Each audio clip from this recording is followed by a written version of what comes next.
Good morning, afternoon, and evening, Iron Will Collective. I am the one and only Jonathan Soto, joined here by the other and multiple version of Elliot Bartley. Hi, I'm Elliot Bartley. Today, the topic of the podcast is Natty or Juice, with me as the subject. Is Jonathan Soto natural or is he on steroids? Open forum. What do you think? Well, if you look at the traps on him and the cap delts, it's obvious that since a young age he's been an athlete.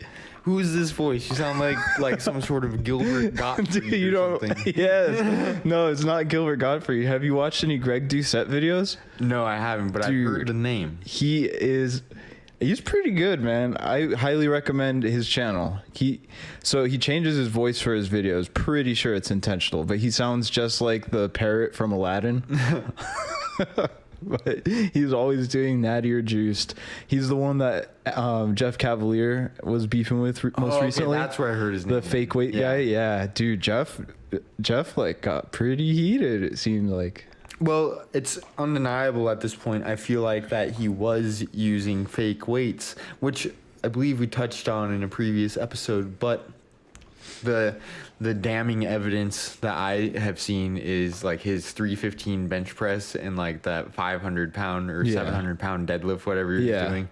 How he's just able to move it with apparent ease. Anyone who has delved into weightlifting can attest that,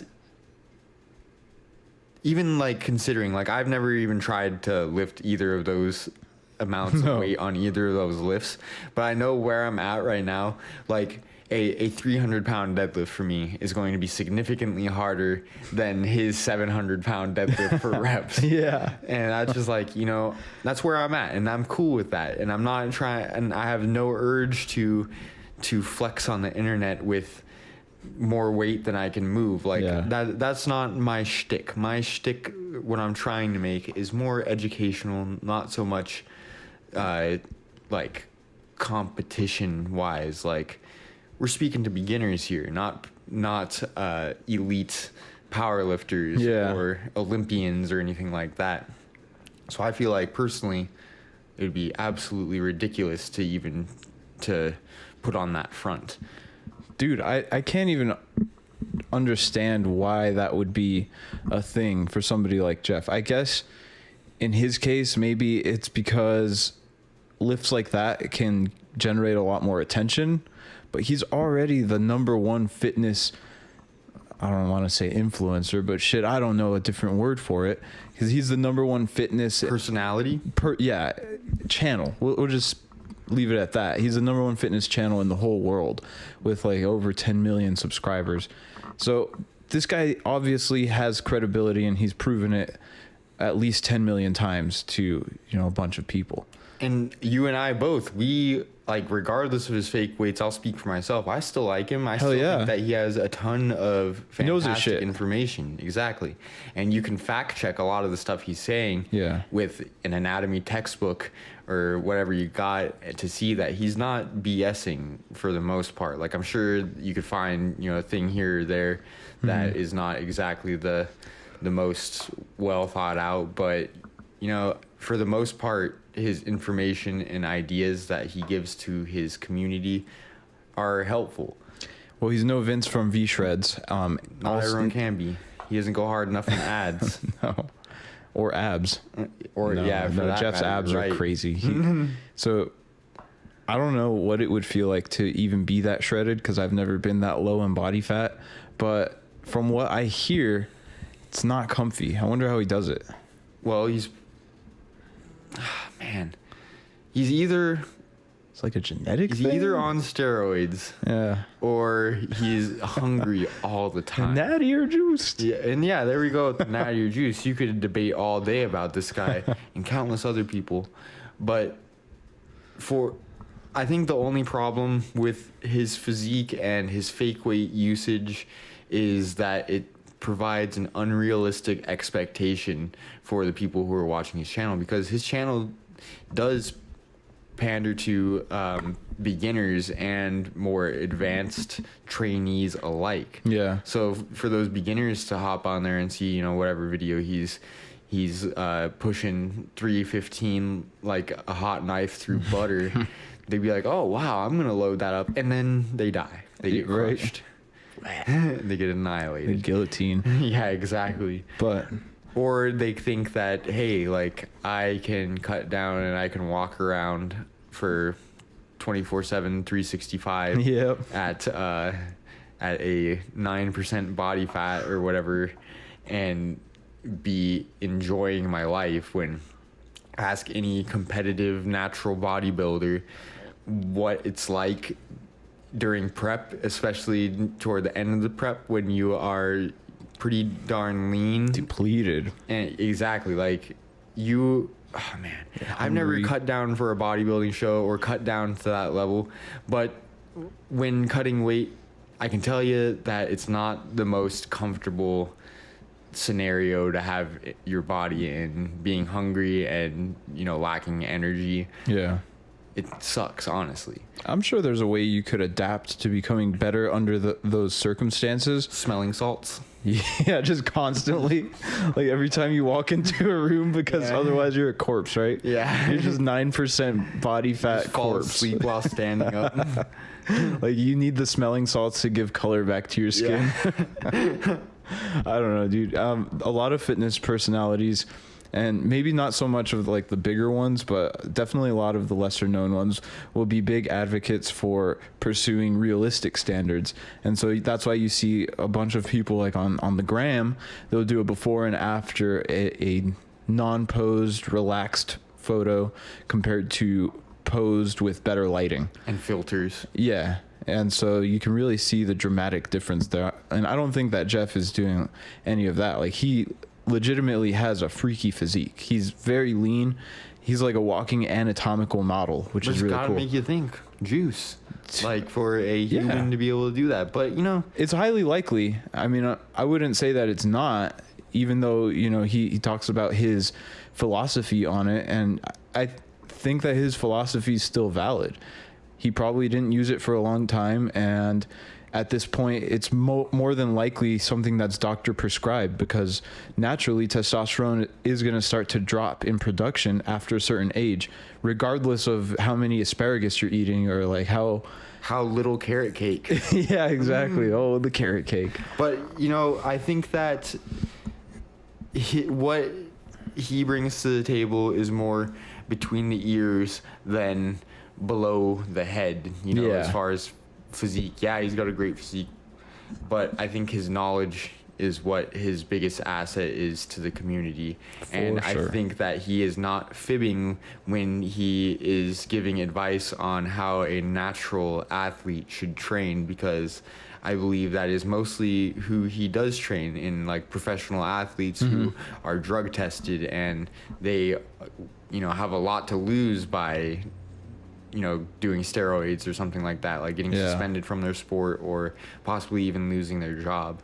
And I know for a fact he's worked with, you know, very high level athletes such as good old crazy Antonio Brown. Yeah, AB. Who is like, he is a special case because he is someone who, like, I see very little to no proof that guy has ever done any sort of juice. But his work ethic is what brought him to the top. And I bet if you tried to go and get some personal training for Antonio Brown, it would be awful. Like, I don't see him being the best educator / communicator. Yeah. But if he could teach you anything, it would be how to be disciplined and how to work hard every single day. So if you can learn anything from Jeff Cavalier, it'd be similar. Yeah, dude, I agree. And the thing is, like, I heard a good point, and it was on Greg Doucette's channel. He mentioned, okay, so you're 44 years old, and you are the #1 fitness channel in the world.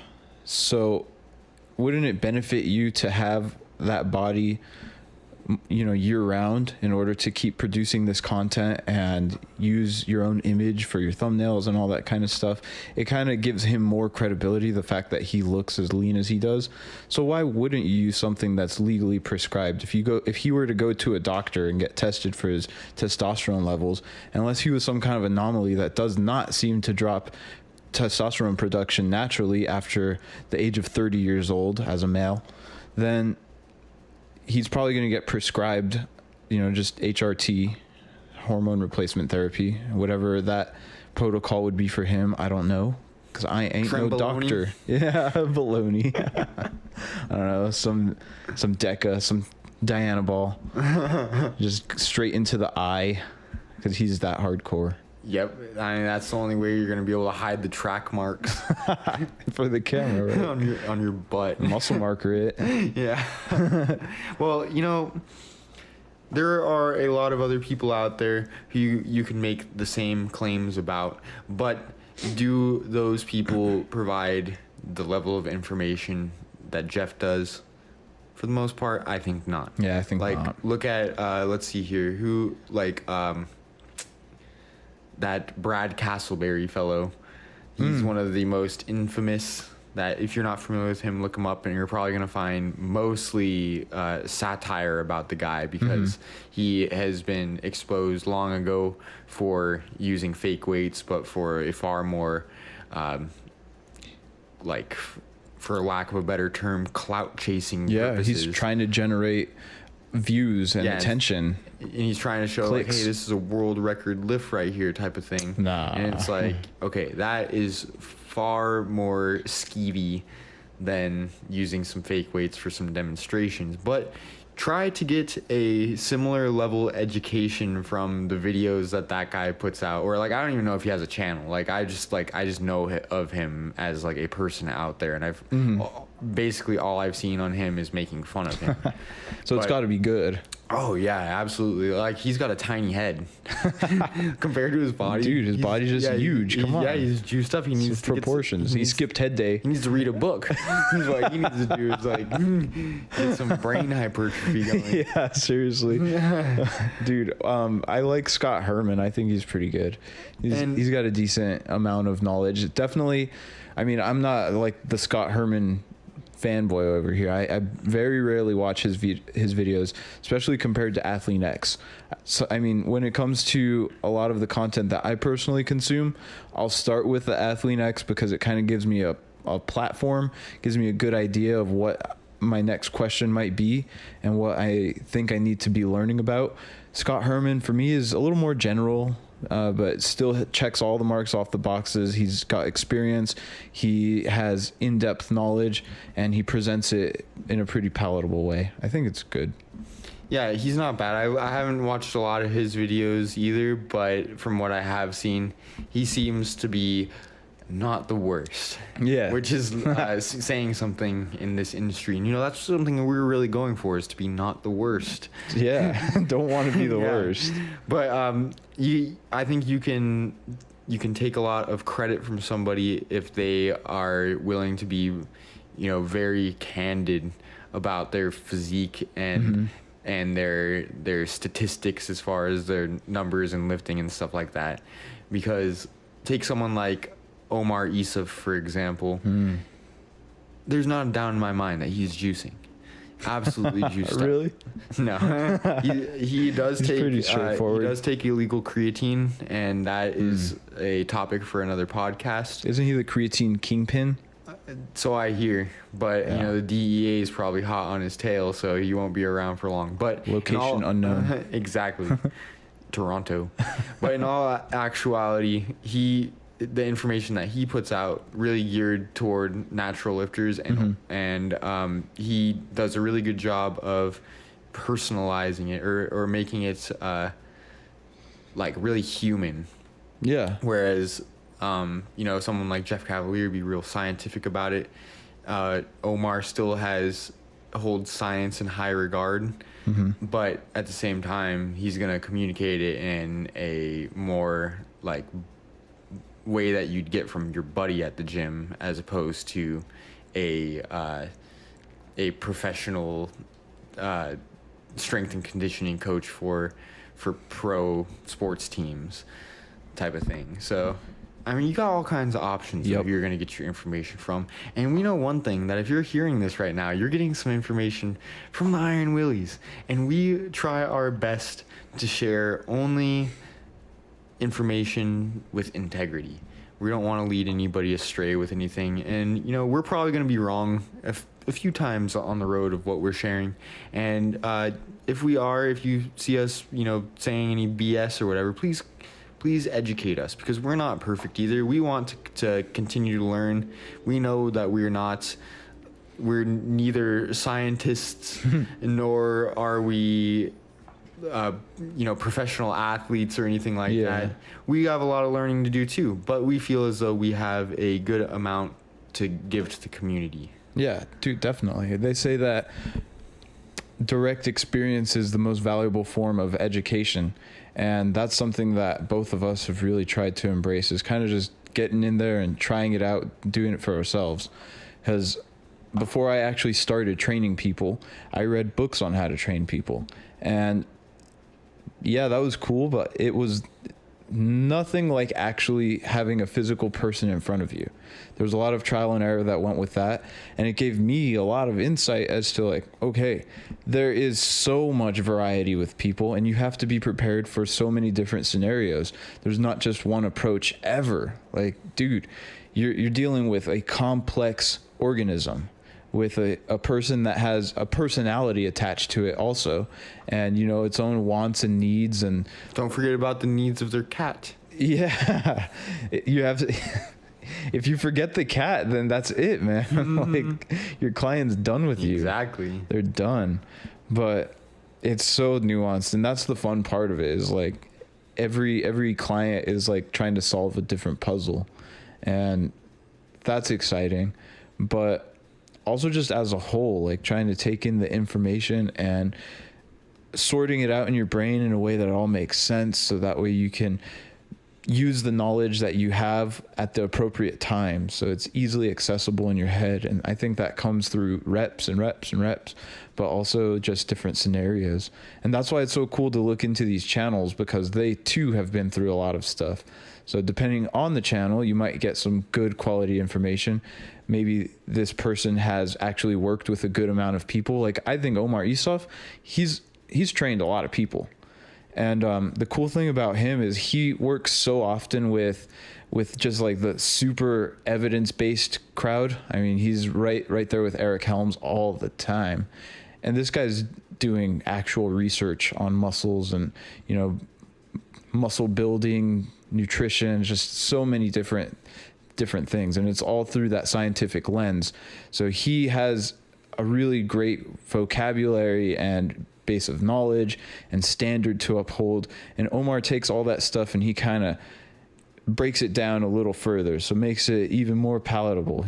I don't want to say dumbs it down, but he explains it differently, which is super beneficial. I mean, depending on the person. So that's cool to have. But then you got to think, man, because we did an episode on the pod, I think 2 episodes ago, where we were saying that there's no one style of training that's going to reign supreme over everything. So even if you are evidence-based, it's cool that you have a study that could back up what you're doing, but weight training's been around for a really long time, and there's a lot of anecdotal evidence, because it's just simply, I don't want to say impossible, because that's just a limitation that I'm setting, and it's not impossible, but it's extremely difficult to test every single thing in a very efficient way. I mean, even to run like one single study that accounts for all your different variables, and, you know, it's a double-blind, placebo-controlled study and all that, like the highest standard of scientific study, takes a fuck ton of effort and man hours and resources and supplies. So it's just not likely that at this point in time we have a study to back everything up. So you have to be able to take info from all around and then like break it down yourself. Got something for everybody.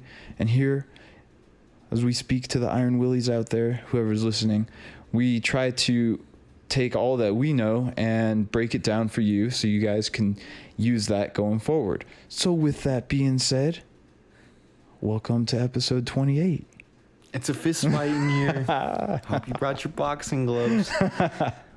Well, I really like what you said there, and I think that to piggyback on that is that in science you have what's called a meta-analysis, which is a study of studies, and this is where you're going to get, you know, some of your most solid information. Not to say that it's going to be concrete and absolutely impenetrable, but just think of the vast amount of different variables that go into training for any one individual person, and realize that there's a finite amount of formal research that has gone into any given one of these variables. Like, yeah, there probably is some amount of research for most everything, but does that specifically apply to you who's listening to this?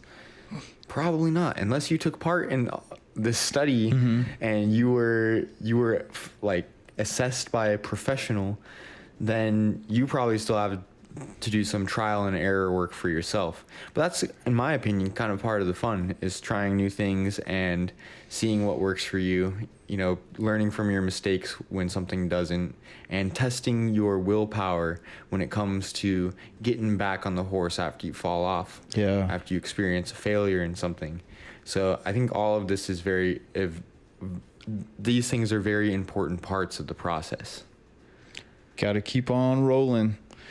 I don't know, man. It's easy to get too caught up in all of it too, and just think like, this is so much information. Yeah, analysis paralysis. Yeah, for sure. Have you ever had that?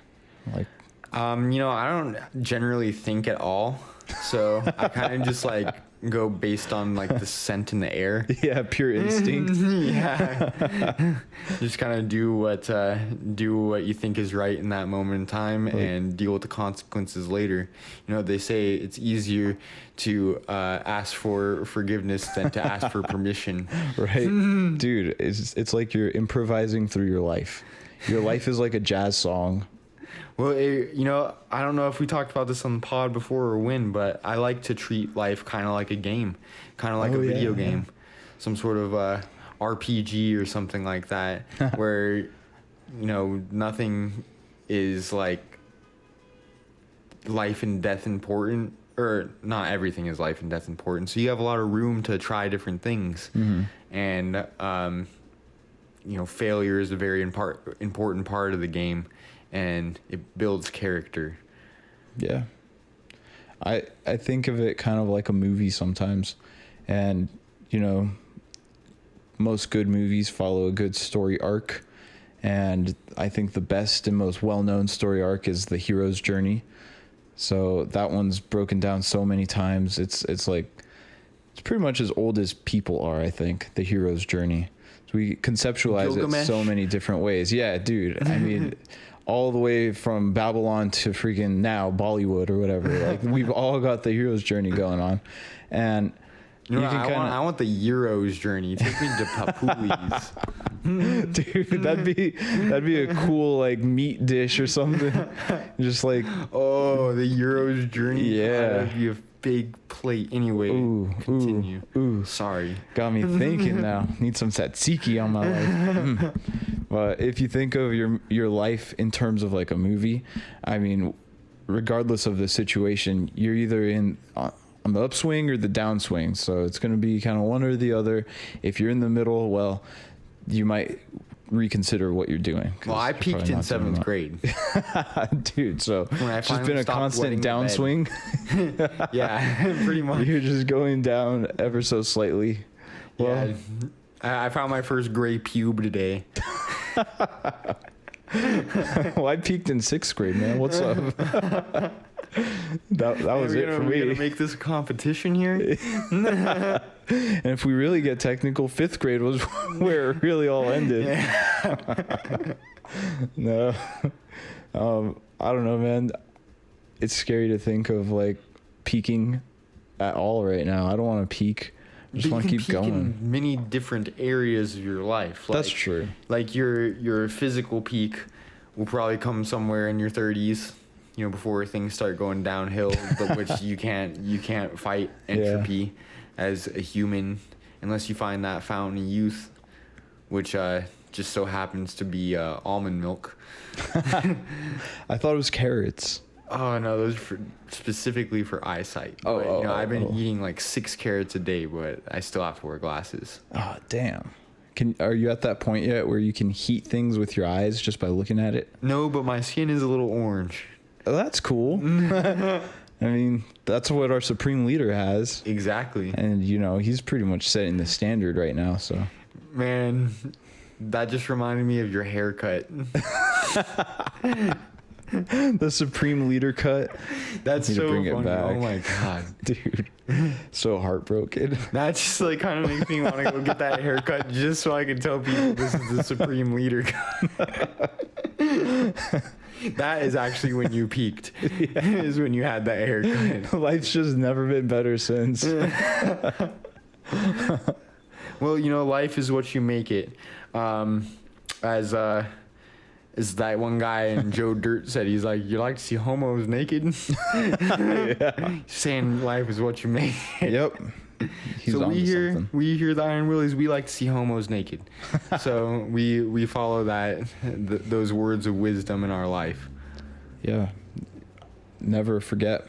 Always remember. We like to see homos naked. This is probably going to get us taken off the air because everybody is so sensitive here. This is pirate radio. This is pirate radio. We got the antenna on the roof. Nobody can take us down. No, never. We're going to start spewing that racial stuff next. God, I hate purple people. Are there purple people out there? Is there a race that's like, you're freaking purple? They're really mad right now. Yeah, like people that are just bruised all over. Ooh, yeah. Like, I'm a purple person. There's probably a perp gang. I remember that. It was the Ballas on San Andreas. Dude, classic. Yeah. Screw those guys. I don't understand gangs. I was thinking about it the other day. I know this is a little bit off the fitness topic, but I was just thinking about how certain gangs, they get like really emotionally charged by certain other colors. And I saw this in like school back in middle and high school. Going to school kind of in the more ghetto areas, I had some people who were really into blue. They didn't like red. They really didn't like red. And then the people who liked red really didn't like blue. So I would ask like, hey, if I was to wear the wrong color, would you be mad at me? And they're like, we don't fuck around with that shit. I'm like, okay, well, would you do anything to me? And they're like, nah, you're cool. I'm like, okay.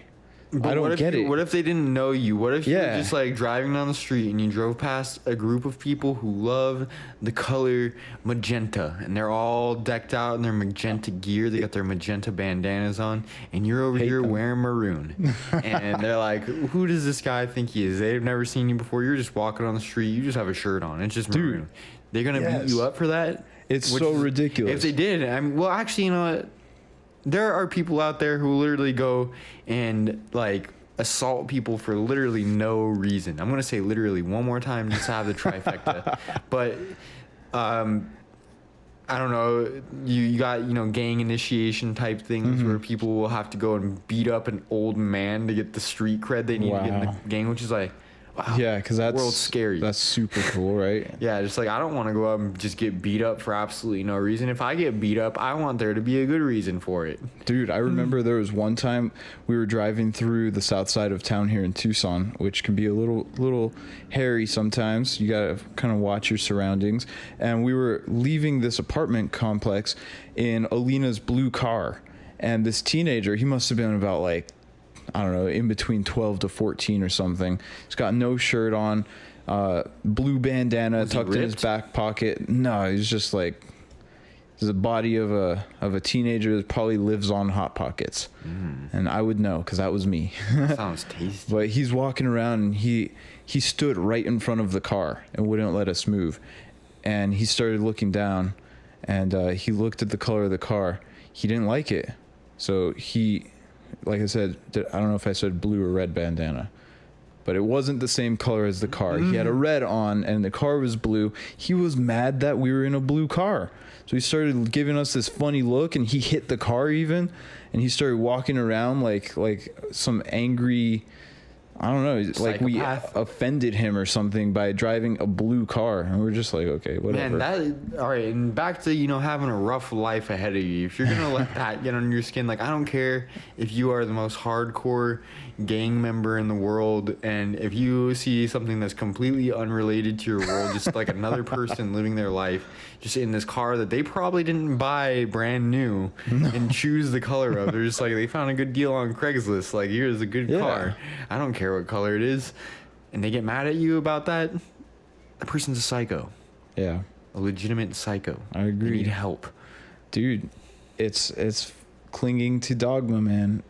I swear. It's like setting or being an ideologue. So having just this set of rules in your life and you latch onto it 110% to where you will die like tooth and nail fighting for this set of ideals. God, and for this guy, blue's just not in there, man. He doesn't like it. It's not his thing. Is there anything in your life that you would fight that hard for, or like what would get you to stop a stranger and stand in front of their car? What would they have to do to you to make that happen? Oh, dude, I don't know. It'd probably have to be something somehow personally related to me. Exactly. Because in all other cases, I'm like, well, there are things you can't control, like the color of other people's cars. Even if they were like, I bet you if there was someone who like drove past you and they like said something mean to you or something, you probably still would be like, just let it go. But if they if you found the person who kidnapped your daughter and you're now have the opportunity to confront them, maybe then. Yeah. But I'd go Liam Neeson. Exactly. I'd go all Taken on them. Yeah. But not if like you get flipped off. Yeah, if you get flipped off. When I'm not a huge proponent for getting killed in a road rage fiasco. So if someone flips me off on the road, what I like to do is I like to smile and wave at them. Somehow that makes them even more mad than if you were retaliate with something negative. But if you're just like be sarcastically nice to them, then it's like, balances the world out that way. I guess it does, but it does more good than harm, if anything. Really, I'd like to hope. I don't think I've ever flipped somebody off while I was driving unprovoked. Like, even if I get cut off or whatever, it's just like, whatever. Like, you just... Yeah, it happens. I just, let it roll. Like, if someone, even if, someone, like, almost swerves into my lane or something, maybe beep at them and be like, hey, watch where you're going.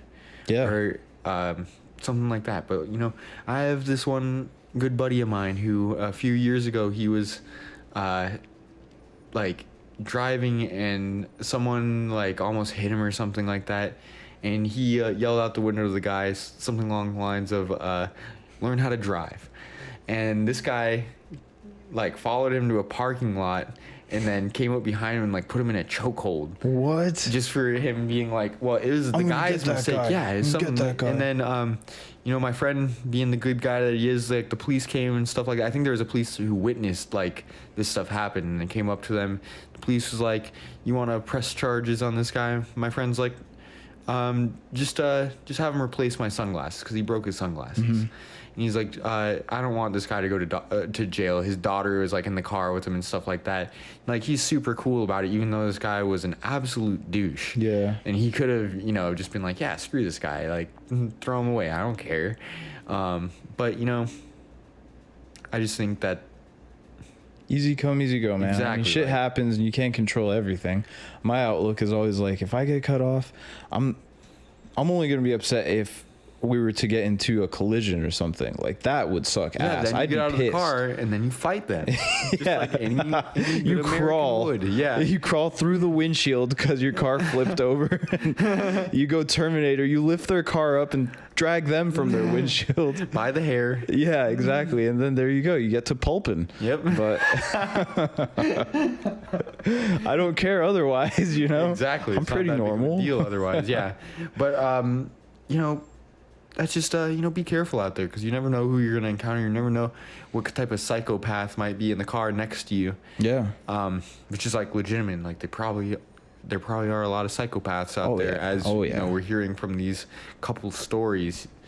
But yeah, just if you are an Iron Willie, don't be one of those people. Don't be a dick. No. In fact, look, I think this is a way that we could tie this back to fitness, because it reminds me of something that I had read a while ago, and I think I told you about it after I read it, because I kind of put it into my mental input line. I like to think of my brain as like this thing that interprets commands, kind of like a computer would. You type in a line of code and it's like, okay, this is what the computer does now. So for that workout session, it was I think it was violent muscle contractions or something. So as long as they weren't ballistic with bands. Yeah, no, it can't go ballistic, but it can go violent. So the whole thing was just channeling your inner intensity, because it doesn't necessarily have to be aggression necessarily, but you need to be able to work out with a certain degree of vigor. And so for that one, it was violent muscle contractions. So I think the thing I had read was emphasizing both recovery and workouts, how you should strive to be in a sympathetic or parasympathetic state, two different sides of your nervous system, the fight or flight or the rest and digest parts of your nervous system. So when you're not working out, you want to be extremely calm, rest and digest, keep that stress level very low, not like sloth, lazy calm, but just nice, even breathing, focusing on a couple, one thing at a time if you can, being mindful, being aware, being present, just able to chill the hell out. But when you're working out, you need to be able to raise your heart rate, get the catecholamines going, like the adrenaline flowing in your body. And so just kind of switching gears quite literally in your mind, and then just being able to bring the next level of intensity into that workout. Bring the noise. Boys here to make some noise. But it works for me, at least. Multi-level marketing. Yeah. Yeah, I still got it. But I mean, maybe that's something that people like that could practice, because I know my thing is like, I don't get angry quickly, but we're all human and we all get pissed off from time to time. It happens. Some people are a little more sensitive to it and more prone to expressing those emotions or suppressing other emotions. And, it leads to just a whole like lashing out type thing. That's not cool. You got to think of other people more than just yourself. Even if you're having a shit day, doesn't mean that you have to ruin it for everyone else. So you can go and you can make your day better by channeling all that negativity or whatever you've got going on into your workout. And then kind of like, I don't know, it's that old saying, like, leave your shit at the door, leave your attitude at the door or whatever. When you leave the gym, you can leave all that stuff in there.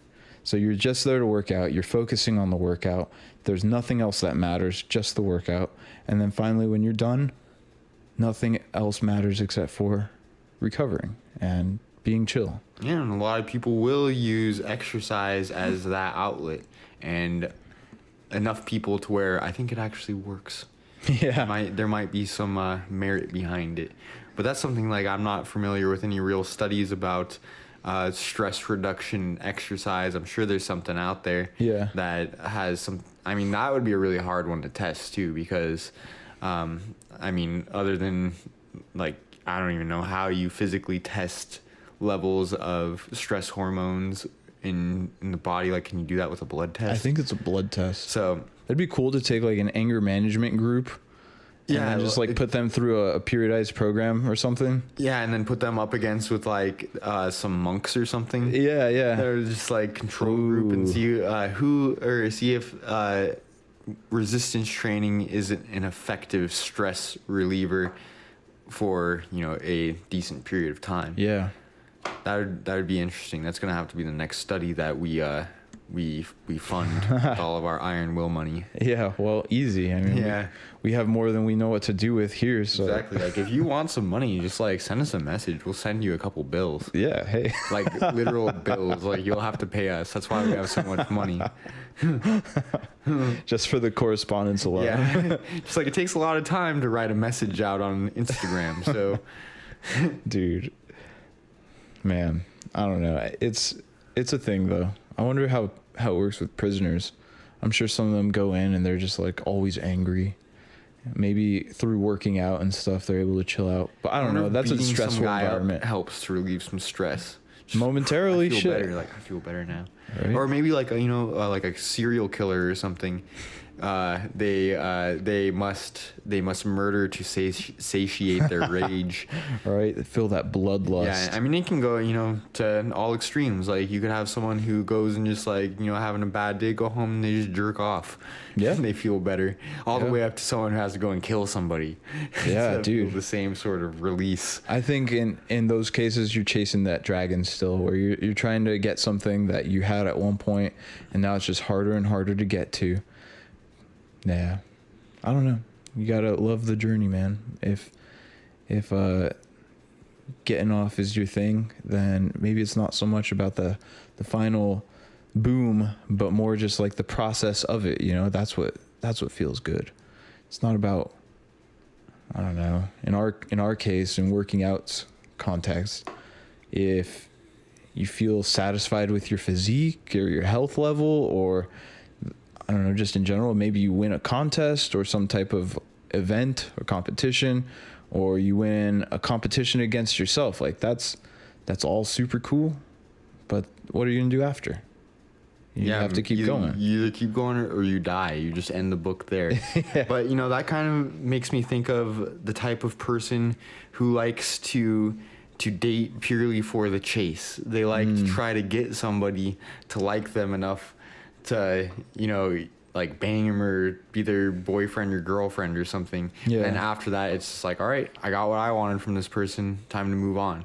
Like they're not about the end result ever. They're all about the process. Yeah. And that's the mindset you need if you want to be successful in the gym. No relationships here. We are doing everything temporarily, and treat your 4-week phase as trying to reel in that special girl, and then once she likes you, cut it off. Yeah, just ghost her. Detach all ties. Yep. Cease to exist. Yep. Change your name. Witness protection.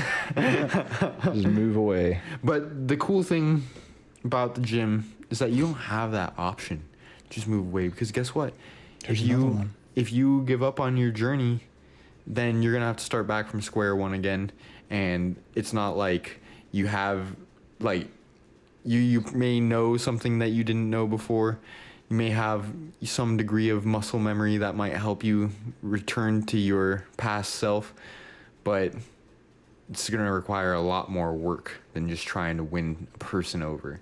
Like winning yourself over is the real struggle and the real game in life. Yeah, dude. Master your own self. It's harder than mastering anything else, I think. Exactly, because inside of every person, you're likely to have like a couple people at least. So you're gonna have good old ego who's not always looking out, or probably rarely looking out for your best result in life. It's more so looking for comfort and possibly conflict. Certain things, everyone's got a different ego, but this is essentially a whole different person that you have living within yourself that is not necessarily you, but it can be if you let it. Yeah. Which is crazy. Dude, and I think that it happens inch by inch in that case, where you let negative parts of your personality take over. It's just slowly but surely you keep going in that same direction. Next thing you know, you're a person who is like, just, you're so negative. You walk into a dark room and you start developing. You're like film. It's crazy. It's crazy, but it happens more often than we'd like to think. So I guess that's the other thing, good point to make, is that no matter how far gone you are, you can still bounce back. Exactly. No better day to start than today. Yeah. Yeah. Well, dude, how many times have I stopped and started? It's been a lot. What's today but yesterday's tomorrow? Money. You're spending all of me money. Exactly. Well, I don't know. There's something to it, and it feels good once you hit a long streak too. And it's actually easier than it sounds after you've been able to deal with the limitations you have mentally, because there's nothing that's actually stopping you. I mean, in most cases, let's say you're the average person who's trying to get into fitness and making it a habit. It's not like there's going to be something physically stopping you. Yeah, most of that's going to be between the ears again. Yeah. It's going to be that some form or part of your personality that is standing in the way. Yeah. Once you can deal with that stuff, you get through it and try to work with yourself. It's like training a dog. I mean, from what I read this book, How to Be Your Dog's Best Friend, and it was written by these monks who train German shepherds. It's a really weird book. And it had a lot of crossover to... Did it talk about kicking? Oh, yeah, that was chapter 1. Kick dog. Daily kicks. Exactly. Needed a healthy dose of it too. But they talk about like working with the dog's personality instead of trying to correct certain things out of it. So let's say you make a shitload of excuses. Well, you need to work with yourself and first come to terms with that. Figure out why you're making the excuses and what you seek to benefit or gain from that behavior and how it will serve you going forward, like where that's going to leave you in some time. And then once you've dealt with that stuff, you can come out of it and start working on making it an actual habit, like just a normal habit, a thing that you do. It's your life, and that's how it is. It gets easier because since 2015, I've started and stopped so many times. I mean, there was always something going on. It was like something going on in life, or I didn't have a gym membership was one of my excuses, or I mean, I don't know, just whatever it was. It would be on again, off again. So I didn't really have clear purpose, and I didn't have a clear reason. Well, I had too much stuff that was blocking me internally. It was like my chi was not ready to be released into the world. It was all pent up, and I needed to get through that first. So in the last 5 years, it's been a lot of personal growth before it became physical growth. And there are some cases where people just like grip it, they go through all that. They don't fix their internal issues, and they still get into really, really good shape and make that a habit. So you can be somewhere on that spectrum. What I'm trying to say is you can benefit yourself in more than one way here. And so by dealing with the limitations you have inside and then applying that to your external world, you're going to get someplace drastically better than if you were to ignore the problems you have internally. And it takes some serious perspective changing to be able to look inward and to assess these possible limitations that you have. Yeah. Like you have to be ready to go to a place that you might not have ever gone before. Could get dark. Could get very dark. In which case, you might be able to use that to your advantage, but in most other cases, you should be seeking to find the light, because nobody wants to live in the dark. Nobody wants to be miserable and accept, some shortcoming that they have in their life just because they said that they have it. Yeah. You should be always proactive about looking for the solution rather than trying to work around an issue. Yeah. Just try to solve it. So for someone who has like some sort of legitimate physical limitation, such as like, you're paralyzed from the waist down and you can't walk, and that's just the way it is. Like you can, I'm not going to say it'd be impossible for you to regain feeling and learn to walk again, because people who have had traumatic spinal injuries have been able to come crazy long way. Yeah. And you should look at that as just like motivation. Like, wow, if I'm not in a situation that dire, then I don't have any excuse why I can't turn my ship around. Like, definitely. Someone I think of is a football player from the good old Steelers, Ryan Shazier. Are you familiar with him? No. He was a linebacker, really, really good player, an important part of the team. I think it was about 2 seasons ago, or 3 seasons ago. He hurt his neck in a game, and he like lost feeling in his legs and stuff, like, you know, one of the most severe injuries you could get as a football player.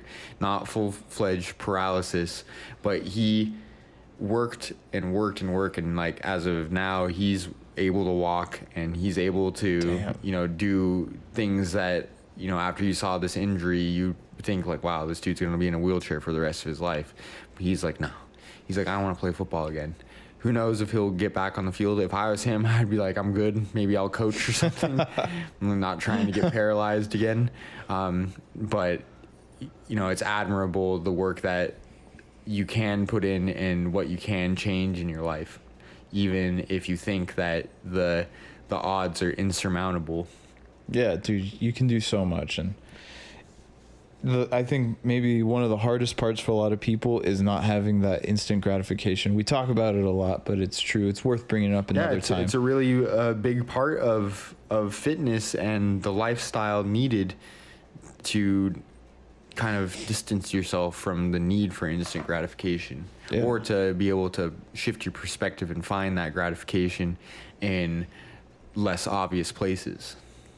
If you can just get yourself to a place where you're doing something instead of nothing, and then from there you are able to turn that into a habit. After it's become a habit, you know you're going to show up, so then you can start planning your sessions a little bit better, or differently, I should say. And once it's gone different, I mean, that's when you really start to have fun. You experiment with things, you get to know your body better, and you get to push into a new direction.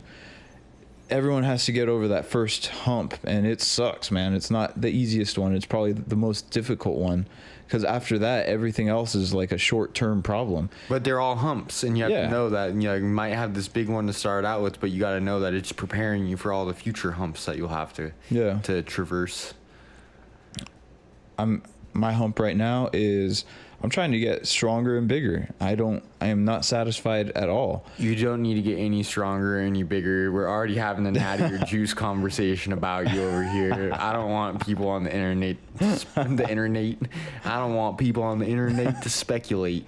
Dude. Speculate. Look, the day you started lifting is the day you became forever small. Exactly. That's facts. But I don't know, man. I think that's another battle that just arises. Like, yeah, if you have aspirations to gain muscle and to get big, to get ripped, to really look like you lift, you know, then I feel like 9 out of 10 people who want that in their life are going to see themselves through a different set of eyes than the other people see them. So I bet you, if you asked Alina how you look right now, she would have high praise, and she wouldn't have, you know, the same possibly negative things to say about you as you might have to say about yourself. And I feel that same thing, but I also have tried to experiment with leaving that negativity out, and like when that comes in, just be like brush it off, like, yeah, that's not me. Like, try to look at yourself for what you have created already and from where you've come from, and to appreciate what you've got, rather than to continue to dwell on the fact that you want more. Like, yeah, continue to want more. Of course, continue to strive to be better, but don't get down on yourself because you're not where you want to be yet. Like, oh no, dude, you got to be training for decades in order to get to where you want to be. And that's what I always tell myself, is like, I have so many years left to go before I can legitimately make that claim about myself. There's no point in making it now. Alina used to write sticky notes and put them on the mirror, like little positive, inspirational messages or something. It's like I love the supreme leader. All hail. No, I remember one that was really cool, because at first I thought, like, oh, this is one of those super cheesy, like, just Pinterest motivational quote things. But the more I read it and thought about it, the more it made sense. And it was, love what you have while working for what you want. Because when that first really hit me, I was going through one of those really negative cycles internally, just thinking like, damn, I am so far from what I want to be right now. So far, like disappointingly far. And it easily turned into just like this poopy pants, just gonna be sad about myself, pity party. But then keeping that phrase in mind, love what you have while working for what you want, I was able to kind of shift the perspective around and come to a point where it was more like, okay, you're great right now because you're working towards what you want, but you can always be better, and you know that. Always be better. So if you're going to keep a really high goal in mind, just know that it might be off in the distance, but so long as you're making steps towards it consistently, then you can be happy. Like, it doesn't matter where you are right now, eventually you'll get there, and the time's going to pass either way. So whether, you spent your time sitting around being sad that you're not there yet, or you spent your time trying to get there, one's going to actually bear some fruit. The other one's going to be a dry, sad tree with no apples to eat. Exactly. And it can be tough to see that from where you're standing, but trust that is the way it's going to be. Trust the process. Exactly. If whatever endeavor it is, say you want to be a really good artist or something, and be like, looking at the drawing you made yesterday, and you're like, fuck, this sucks. Yeah. Like, wow, this is garbage. Instead of giving up and selling your pencils on Craigslist, do another picture today, and then do another one tomorrow, and then just let repetition do its thing. Yeah. And can always try to be a little bit better than you were the day before. And that's like something that I tell myself when I wake up, is like, try to just like do something to improve upon yesterday, and do that for enough days in a row, and you'll be somewhere that will surprise yourself. Yeah, I mean, that's the theory with it. As they say, always easier said than done. But if it was easy, it wouldn't be the same thing. Yeah, everyone. The challenge is the purpose. Like they say in fitness, if weightlifting and building a physique was easy, then everybody would be walking around looking like Arnold Schwarzenegger.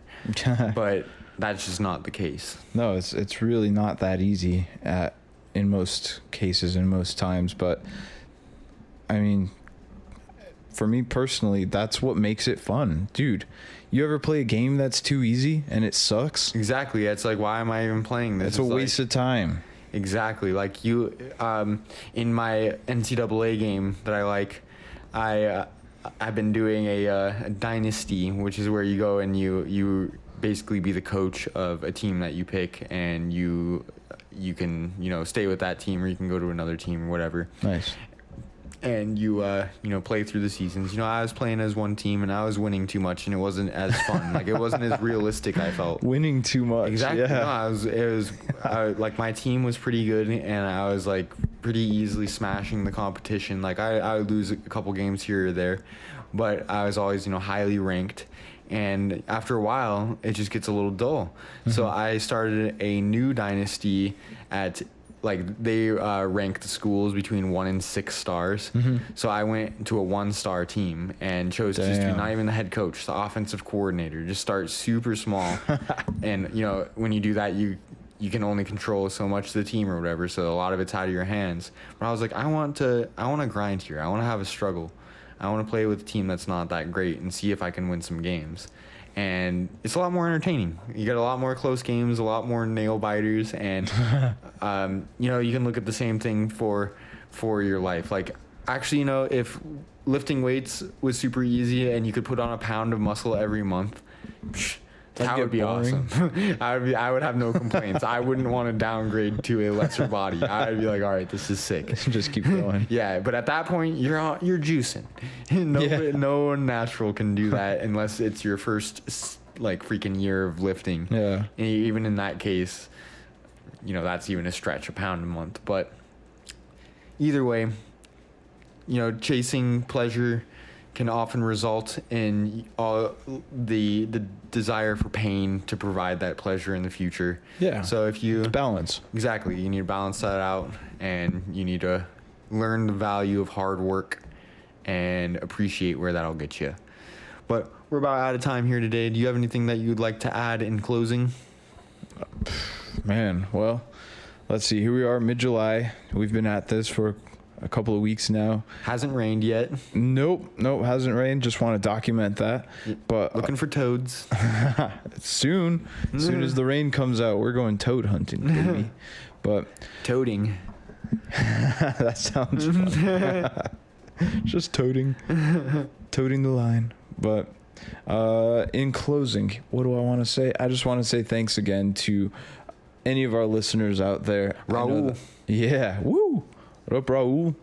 Shout out. We've recently seen a small spike in our listeners or viewership. Probably due to the coronavirus. Yeah, you know, hey, if you're quarantining and you're trying to figure out what's next, we've got you. Hopefully we've got you covered, and we try our best here. So as always, we're going to keep trying to deliver good quality content. If there's anything that you guys are needing to learn about, maybe we can all learn together on it, or even give us an opportunity here to pass on some of our knowledge. So exactly. Please do. Please take us up on that. All right. I hope everyone is having a great summer. We'll see you next week. Good night.